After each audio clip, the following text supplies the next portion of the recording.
Brock the roofer here. Today is Friday, May 29th. Inspecting a concrete tile roof for Miss Bear here in Estero, Florida. So this roof showing some age, and I have found some older fractures in the tile. Nothing terribly major, and they all look to have been repaired in the past. So I'm just going to take you for a walkthrough and show you some of that.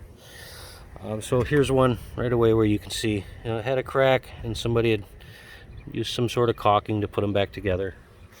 And this is just chalk. It'll come right off in the rain. Just helps things show up in the video. So the other thing I found is most of these tiles are still pretty nice and tight. Don't have any significant wind lift. Things like this can be caused by wind. If the tile was to lift up and down, then it can slam on here and cause that to break. But if you'll notice, I can barely move that tile. So in my opinion, that probably happened during installation. Looks like some fairly old caulking. And I'm seeing these breaks in the exact same spots.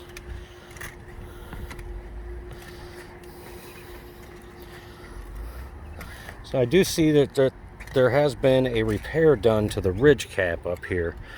So not sure when you had that done. We'll have to talk about that, but you can see used a similar cap, but it doesn't quite match.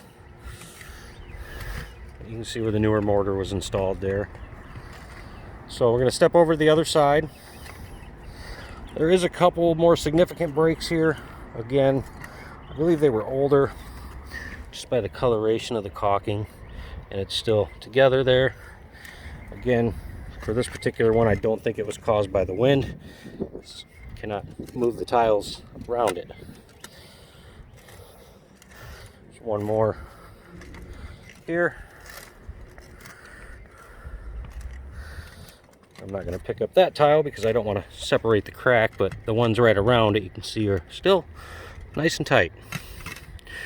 A slight bit of movement's okay.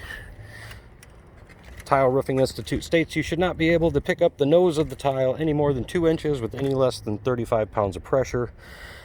And so far everywhere I've checked has been within the guidelines of that specification.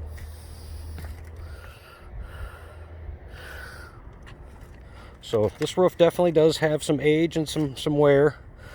In my opinion, I'm not seeing enough evidence of storm damage here to recommend filing a claim in this particular scenario.